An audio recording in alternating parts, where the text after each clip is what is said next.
এক সময় একটি বড় এবং গভীর জঙ্গলে বাঘ, বানর এবং পাখি একসঙ্গে বাস করত। তারা ছিল পরস্পরের ভালো বন্ধু। জঙ্গল ছিল তাদের জন্য এক সুখের স্থান, যেখানে সবাই স্বাধীনভাবে ঘুরে বেড়াত।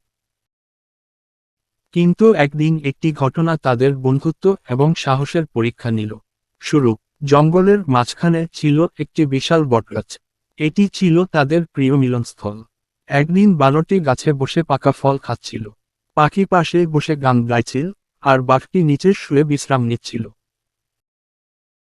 হঠাৎ পাখি উড়ে এসে বলল, বন্ধুরা, শিকারীরা এই জঙ্গলে ঢুকেছে।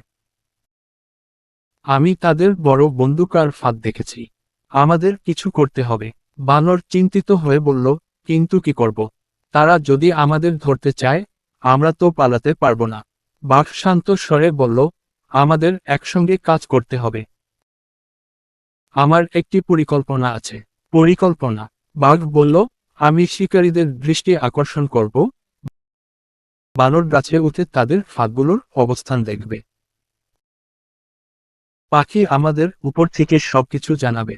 সেই মতো কাজ শুরু হলো। শিকারীরা যখন জঙ্গলের ভেতর ঢুকল, বাঘ তাদের সামনে গিয়ে গর্জন করল। তারা বাঘকে দেখে ভয় পেল এবং বন্দুক নিয়ে তাড়া করল।